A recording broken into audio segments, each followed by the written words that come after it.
Hello students, welcome to my channel bio by Kirti. मेरा नाम कीर्ति सिंह है और मैं एक बायोलॉजी एजुकेटर हूँ और अपने वीडियोस के माध्यम से बायो के छोटे छोटे कॉन्सेप्ट्स को क्लियर करने की कोशिश कर रही हूँ।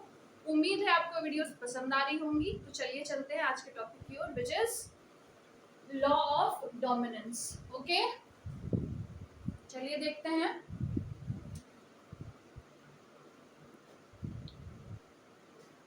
बेटा, इस लॉ में कुछ पॉइंट्स हैं। पहला पॉइंट ये कहता है, characters are controlled by discrete units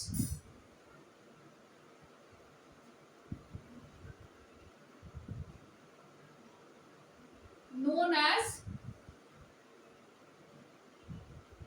factors. Okay, characters are controlled by discrete units known as factors. देखो बेटा, हमने जो भी अभी तक पढ़ा है वो मैंने जीन बोल के आपको समझाया है।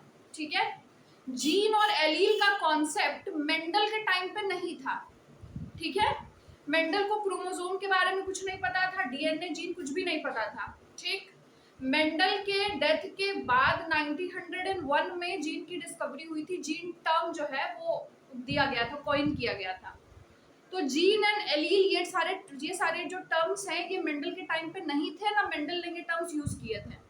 जो मेंडल ने हाइब्रिडाइजेशन एक्सपेरिमेंट किया था उसको समझने के बाद, वो एक्सपेरिमेंट कंडक्ट करने के बाद उनको जो चीजें उनके दिमाग में चली वो उन्होंने स्टेट की।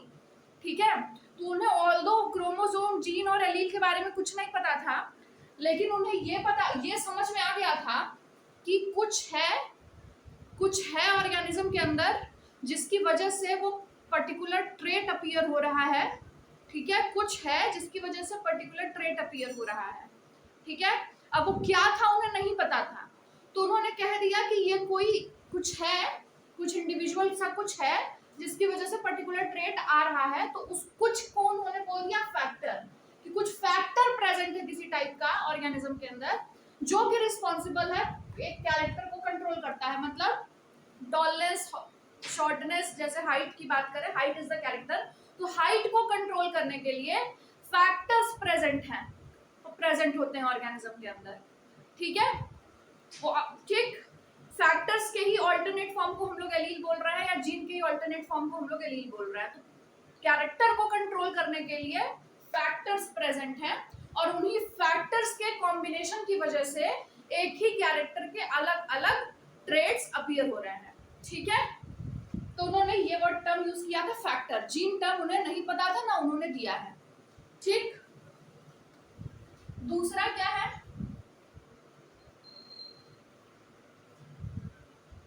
दूसरा पॉइंट ये है बेटा,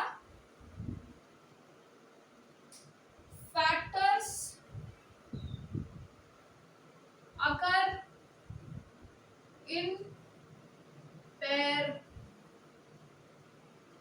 ठीक है, तो जो फैक्टर्स होते हैं वो क्या होते हैं, पेयर्स के फॉर्म में प्रेजेंट होते हैं। हम लोग देख चुके हैं ना कि जो डिप्लॉयड ऑर्गेनिज्म होता है,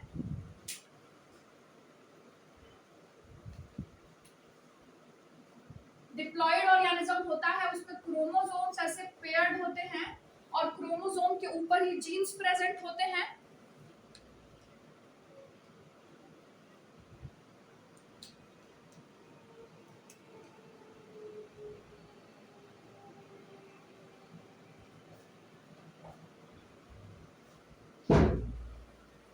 क्रोमोसोम्स का पेयर प्रेजेंट होता है। क्रोमोसोम का पेयर, इस पेयर को क्या बोलते हैं, होमोलोगस पेयर बोलते हैं। इसको हम क्या बोलते हैं, होमोलोगस पेयर। होमोलोगस पेयर क्यों बोल रहे हैं बेटा, क्योंकि ये जो क्रोमोसोम्स जिनकी पेयरिंग हुई है उनको होमोलोगस क्रोमोसोम कहा जा रहा है।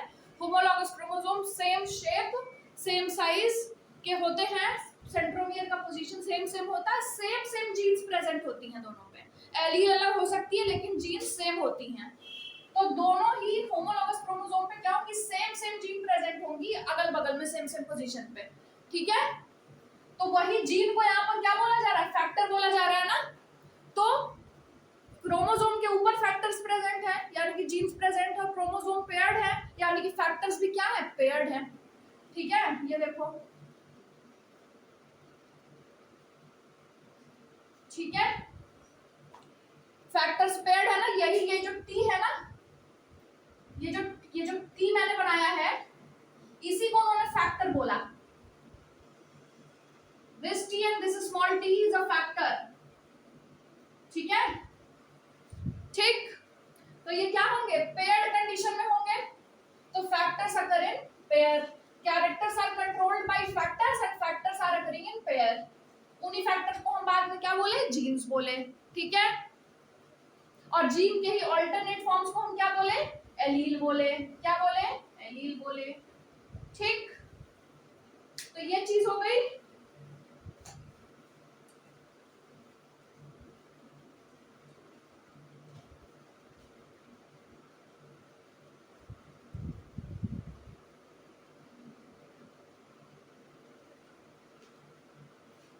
तीसरा पॉइंट है बेटा,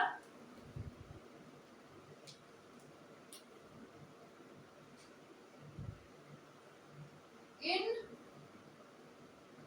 dissimilar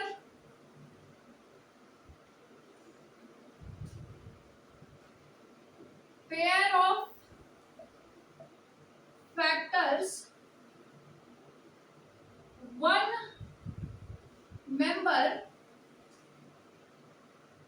will dominate the other। ठीक है, डिसिमिलर की बात हो रही है, मतलब यहाँ पर हेट्रोजाइगोट की बात हो रही है। हेट्रोजाइगोट में क्या होता है, हेट्रोजाइगोट ऐसा होता है ना, होमोलॉगस क्रोमोसोम पे जो एलील्स प्रेजेंट होती हैं वो डिफरेंट होती हैं। ठीक है,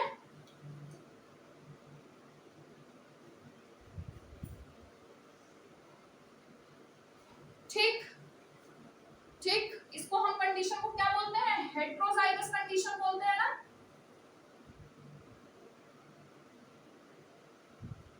और ऑर्गेनिज्म को क्या बोलेंगे, हेट्रोजाइगोट बोलेंगे। तो डिसिमिलर पेयर ऑफ फैक्टर की बात हो, डिसिमिलर पेयर ऑफ फैक्टर मतलब हेट्रोजाइगोट की बात हो रही है। हेट्रोजाइगोट के अंदर ही डिसिमिलर पेयर्स, डिसिमिलर फैक्टर्स की पेयरिंग होगी।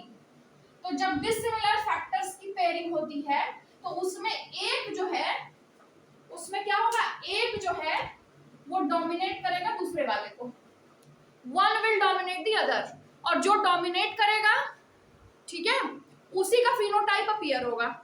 ठीक, तो कैपिटल टी टॉलनेस आता है इससे, कैपिटल टी का फिनोटाइप टॉलनेस है, और स्मॉल टी का क्या है, ड्वार्फनेस है। ठीक है, तो अगर ये दोनों की पेयरिंग हो गई तो ये जो टॉलनेस होगी वो ड्वार्फनेस को सप्रेस कर देगी या डोमिनेट कर देगी, यानी कि सिर्फ टॉलनेस अपीयर होगी, ड्वार्फनेस नहीं अपीयर होगी, यानी कि ये वाला एलील डोमिनेट कर रहा है दूसरे वाले को। ठीक है, तो this is dominant and this is recessive. Dominant factor, recessive factor, यही था बेटा इनका लॉ ऑफ डोमिनेंस, जो कि आप ऑलरेडी जानते थे। आप ऑलरेडी इसको जान रहे थे, बस उसको लॉ के फॉर्म में उन्होंने क्या किया है, उनको स्टेट कर दिया है इन चीजों को। ठीक है, so this is the law of dominance. ठीक है, ये किस किस चीज को एक्सप्लेन कर रहा है, आइए देखते हैं।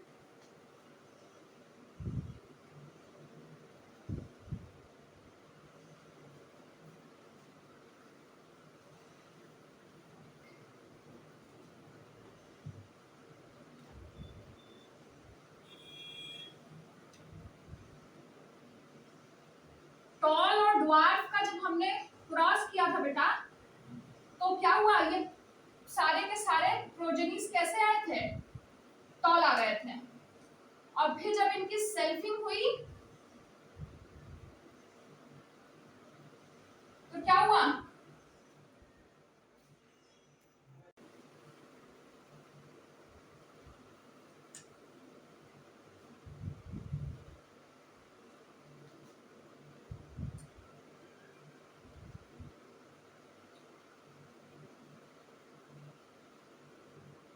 जब टॉल और ड्वार्फ का जब क्रॉस कराते थे बेटा तो क्या होता था, F1 जनरेशन में क्या होता था, सारे के सारे टॉल हो जाते थे, और जब इनकी सेल्फिंग कराते थे तो क्या होता था,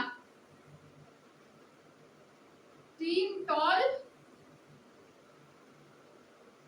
और 1 ड्वार्फ प्रोड्यूस होता था। ठीक है, क्यों होता था हम लोग जानते हैं, जो इनका जीनोटाइप होता था उसकी वजह से ऐसा होता था। यहाँ प्योर लाइंस में होमोजाइगस टॉल, होमोजाइगस डोमिनेंट और होमोजाइगस रिसेसिव को हम लोगों ने क्रॉस कराया, तो जितने भी यहाँ प्रोजेनीज आए सबके सब कैसे आए, हेट्रोजाइगस डोमिनेंट आए। ठीक है, और फिर जब इनकी सेल्फिंग हुई तो क्या हुआ, टॉल और ड्वार्फ दोनों ट्रेड्स अपीयर हुए 3:1 के रेशियो में। तो यहाँ पर सारे के सारे टॉल क्यों आए, इसका रीजन हमें लॉ ऑफ डोमिनेंस से पता चलता है। ठीक है, ये पी जनरेशन है, ये F1 है और ये F2 है। पी जनरेशन में सारे के सारे टॉल क्यों आए ये हमें पता चलता है लॉ ऑफ डोमिनेंस की वजह से, क्योंकि लॉ ऑफ डोमिनेंस क्या कहता है कि फैक्टर्स जो कैरेक्टर्स हैं फैक्टर से कंट्रोल होते हैं, फैक्टर से कंट्रोल हो रहा है, आपको दिख रहा है, फैक्टर्स पेयर में प्रेजेंट होते हैं वो भी आपको दिख रहा है। ठीक है, और जो F1 जनरेशन के प्रोजेनीज हैं वो सारे के सारे टॉल आए, लेकिन कंडीशन यहाँ पे जीनोटिपिक कंडीशन क्या है, हेट्रोजाइगस कंडीशन है।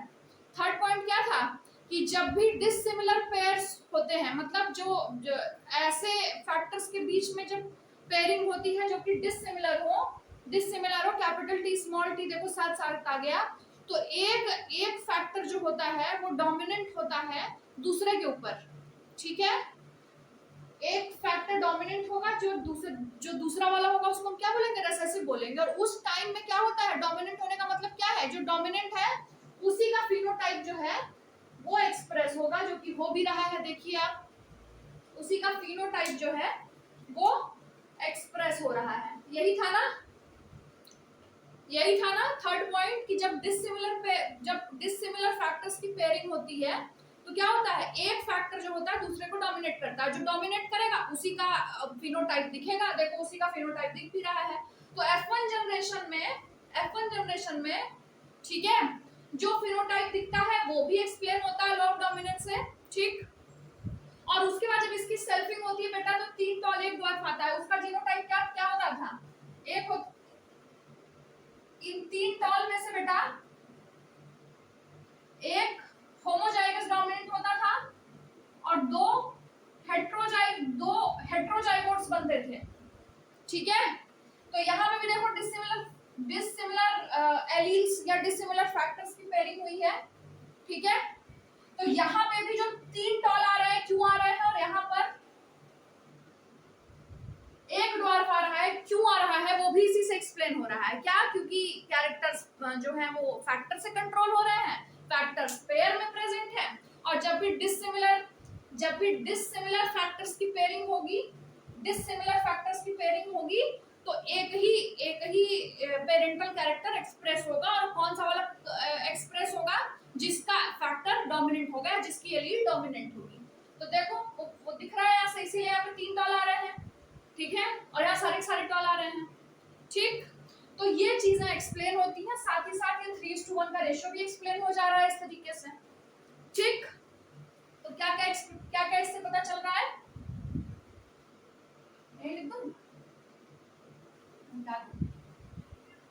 क्या एक्सप्लेन कर रहा है बेटा,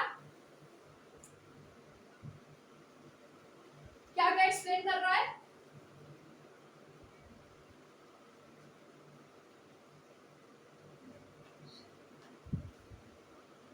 किस चीज का एक्सप्लेनेशन हो रहा है, explains expression of only one parental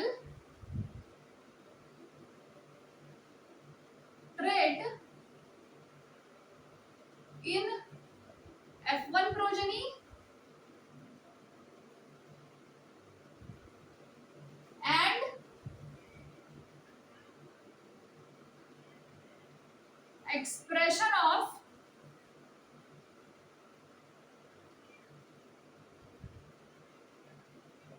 both parental traits in F2 generation. ठीक, और दूसरा क्या है, दूसरा क्या चीज एक्सप्लेन होती है, फिनोटिपिक रेशियो ऑफ 3:1. ये है बेटा लॉ ऑफ डोमिनेंस और इसका सिग्निफिकेंस. So that's it. उम्मीद है आपको वीडियो पसंद आई होगी. पसंद आई तो do like, share and subscribe, and अपना जो भी फीडबैक है कमेंट सेक्शन में जरूर दीजिए. Thank you.